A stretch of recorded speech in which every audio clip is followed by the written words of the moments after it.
A major WWE prospect is attending WrestleMania 40. Plus, Mercedes Mone's AEW debut match may have been revealed. And an AEW name returns on Collision. Spoilers coming up in the Cultaholic Wrestling News right now. Don't worry, honey. We'll give you a little notification before we get to those spoilers. Don't worry. But we are going to start with some news coming out of an airport via Tokyo Sports. Reporting that former Stardom name Julia was spotted at an airport, and when she was asked where she was heading, she said she was off to the Himalayas, which is somewhere I've always wanted to see, if I'm being honest. The Himalayas seem like a fascinating place. And then she got on a plane to go to America, not the Himalayas, you liar. She's got on the wrong plane. Or maybe it was the wrong plane. Maybe I am being too harsh. It's like that. It's like when Craig David was going to do that She's video flying in over the Himalayas, Himalayas, going like a really weird way to America. Just go, oh, wait, I'm supposed to be there. Hang on, that's not the Himalayas. Why does, and then this like the bus thing. Next stop, WrestleMania.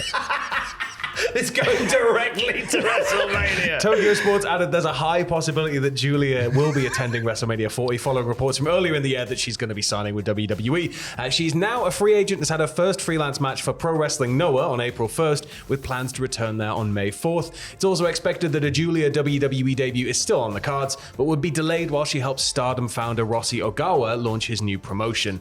It has also been speculated online that, I mean, it's the standardized way to introduce new talent to WWE now. Really, over the WrestleMania weekend, people think she's going to pop up at Stand and Deliver right in the audience, and there'll be a name slate and oh, hello, I've just happened to have popped over to America for a holiday and there's wrestling on? What? She's wearing a t-shirt that says, I visited the Himalayas. Holding like a little flag with the Himalayas. Like, what? No, not again. I'm really buzzing for Julia if she is WWE bound. I think whatever she does next is really exciting. I love a little tour of a little journey of Pro Wrestling Noah in the middle. Setting up a brand new promotion with Rossi Ogawa is exciting, but I'm really buzzing to see her land in WWE. Oh, absolutely. I think a lot of people are going to be upset she didn't land on the other side of the fence, particularly Very much so. Some of the matchups she could have had. But you know what? As we've learned from wrestling, anything can happen. So who's to say she doesn't do one for a few years and then do the other for a few years? That's very true. You know, the world moves in mysterious and weird and wonderful and then ways. She can set up Himalayas Pro Wrestling. That was always the dream. Was always the dream. Mercedes Mone flavoured news last night on Dynamite. She interrupted Willow Nightingale's interview to say that she will face the TBS champion at Double or Nothing on Sunday, May the 26th, which is well over a month from now. It is what could far be her debut too match. long to wait, surely. Come on, man. That's why there's a question mark over whether this is her debut match. You would think somewhere between now and the end of next month, they will have her do a tune-up match somewhere, an exhibition, something just to get her into the rhythm, a showcase. It's either that or you've got to just promote, and really hype. But if you hyped it right, I could see it moving a lot of seats and moving a lot of, getting a lot of eyes. And which is exciting because already Double or Nothing's doing okay for tickets because they've sold 4,905 so far. They've got a capacity of about 6,900. And that's before Mercedes Moné said, oh, I'm fighting the TBS champion, whoever that may Whoever be. it may be. It's Double or Nothing. It kind of signposts a win for Willow.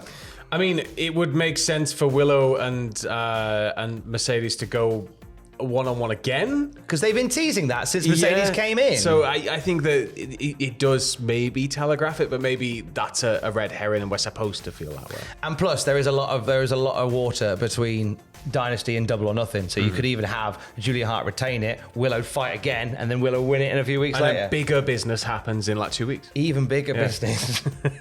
But I do think I feel like we should get at least one Mercedes Moné match before the end of May. Yeah. Because she joined a few weeks ago now, we need something. Yeah, I'm not saying give her have her wrestle 400 times. Just one maybe, just one big hype main event, just to kind of get her into the rhythm. That would be quite nice. But if it is the site of her debut, it's looking like it is going to be a good house, as you said. Yeah, I think she is a draw. So once she put her name on there, I think they will sell more tickets for it. Fightful Select have actually shed a few extra extra insights into Mercedes Moné's signing with AEW, haven't they? Yeah, so on her theme, she got a new theme which she produced herself. One of the reasons indicated to Fightful why it was produced was that not only was her theme almost note for note Criss Cross's Jump.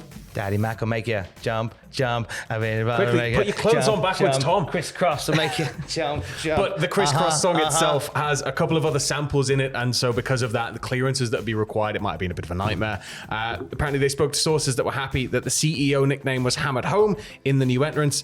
There was also apparently a pitch that would have seen her debut sooner. The Jacksonville Homecoming Dynamite was also briefly considered, apparently. Sailing takes me away. Oh, sorry, that's Christopher Cross. Sorry. On the New Japan, always get them two mixed up. Looking at New Japan plans, they were told by New Japan sources they had significant plans and hopes for Mone as of last month. She was originally planned to win the New Japan Strong title last year over Willow Nightingale. However, the injury to Mercedes caused the two to call an audible. New Japan sources said they were happy the two knew to do that on the fly when things went sideways, though. And Fightful also revealed a very nice perk of Mone's deal, didn't they? They did. She gets her own locker room. Now, Very this is fancy. something that has been offered to other women in the AEW roster as part of their deals, and Mercedes Moné sat their hand off for it. Yeah. I love my own locker room. That'd be Yeah. lovely if I had my own locker room here. Especially when you can just slam it in people's faces. Yeah, and that's- get out. That's how you feel like a star. What would your rider be? If you had a locker room and they went, on the table you can have whatever you like. Well, you need to do like the Van Halen M&Ms, right? So like everybody, was it Van Halen where it was like it needs to be a bowl of brown M&Ms? But the reason was because at one of their gigs, a speaker had fallen into the crowd, and I believe it had killed somebody. So they said there needs to be a bowl of only brown M&Ms, prominent.